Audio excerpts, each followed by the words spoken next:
Hi everyone, Steve here again. It's Tuesday night and I'm going to do my week's reflection on my YouTube presenting. I know I said I was going to do this probably Sunday night, but the sniffles I had, which I think many of you may have noticed on the two videos I did Sunday afternoon about the plugs and twists, turned into something more viral.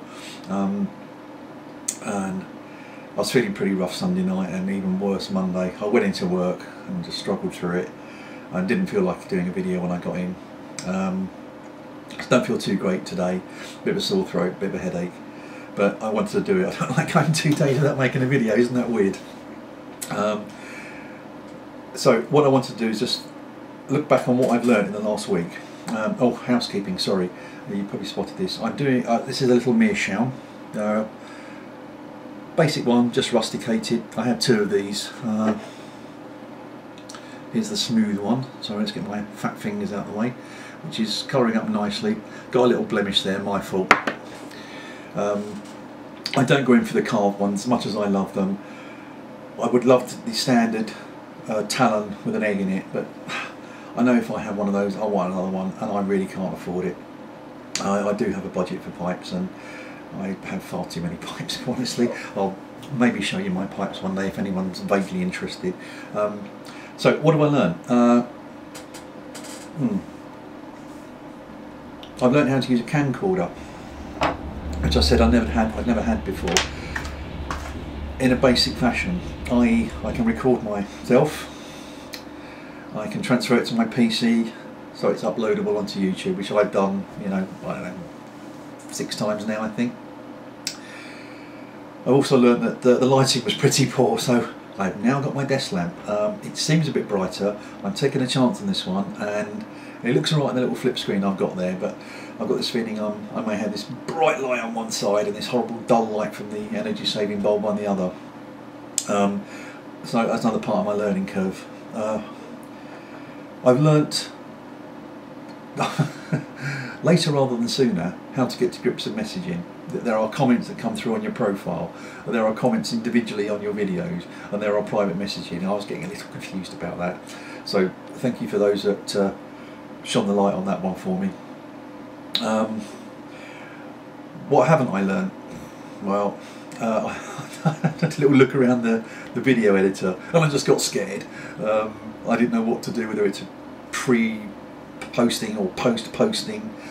What I'd like to be able to do, and please someone just tell me, I know I'm doing a lot of mentions to people and I want to carry on doing that because I admire so many of you, and it may just be in passing, and I hope one day to do some proper shout outs once I become more established on this. But if I do mention someone, it's for a damn good reason. I just want to be able to put that little annotation up, you know, where we're floating around here somewhere, so you can, you know, have a link in it straight to their YouTube channel. So if someone could kindly tell me how to do that. I can't find it on the help system in the editor, so that would be really nice. I've learnt how to stop being quite so self-conscious as I was when I did my first video. It's probably not coming across, but I still feel slightly nervous doing this, and I've got to try and adopt some technique and just mellow out into something here. I've tried just thinking I'm talking to an inanimate object here in a camera, but I can't help thinking at some point it's going to go on there and there are going to be some people watching. Particularly now, as I know there are people watching it and subscribing. I'm getting hundreds of views. I really had not imagined that when I first started. As modest and as humble as that sound is absolutely true. The biggest thing I want to say, and it's not something I've learnt recently in the last week, it's something I've always known. As I say, I've been watching YouTube channels for just under 2 years, which is quite a while now.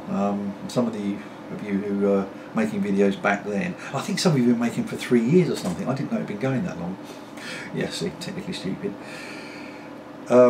And there are so many more now, or I've just not been able to find them. I used to do searches on YouTube and pipes or pipe smoking, and I used to get the same old name. So I then learnt that to go to your subscribers and people who are subscribing to you, linking to them, have a look, and it's just, oh, my favourites list is just getting vast.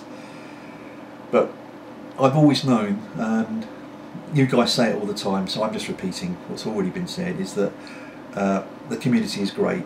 All you guys and girls out there who are pipe smoking, are just passionate about the hobby we've got, the pipe smoking, and keen to offer your wisdom, your knowledge, things you picked up, points of interest, the pipes you're smoking, the tobacco, the little stories about how you started on it. But what's been most impressive to me all along, and what makes me feel proud to be now part of it, and hopefully to carry on doing so, is that there's no elitism in this. People who haven't been smoking long, and relatively speaking to some of you, I've not been smoking long, I don't feel overawed by people who I would call very, very experienced. A lot of wisdom, not a lot of knowledge. I don't feel overawed by that at all, thinking, oh God, you know, because they're so giving in and passionate about what they do. And nor do I find them being condescending towards people who have just started, however young they may be, whether it may be middle-aged who just started smoking, or someone who's 18, 19, 20 that's just taken up the hobby. There's none of this snobbery going on there. People are willing to share. They're pleased that new pipe smokers are coming along into the community that are smoking pipes, and you know, all power to it. The more people that are smoking pipe, what a great dream. Wouldn't it be wonderful if so many people started smoking pipes that we saw specialist tobacconists on every corner. We could go in there, we could feel the pipes we want to buy, we could talk to the tobacconists in there, we could talk to other fellow smokers in there, we can look at the tobaccos available, smell them. Oh, wouldn't that be great? And hopefully we get a huge variety of pipes, as if there weren't enough already. So I've kind of known that all along, how welcoming people have made me feel in the last week, and hopefully continue to do so. Some lovely comments, very encouraging, and you know, there's no nastiness at all in it. I've not been criticised. I'd actually like some constructive criticism. I've had some, and it's been very polite, and it's all wonderful. Excuse me a second, I need to light up here.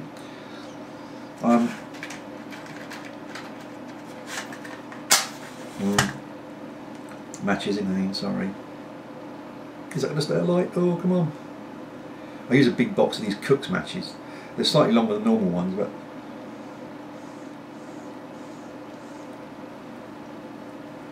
some of them are a bit flaky.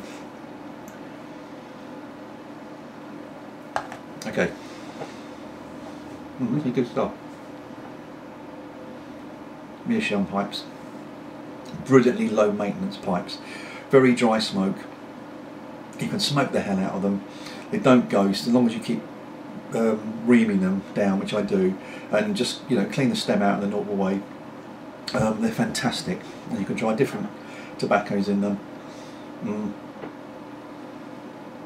It's like a very nice dry smoke.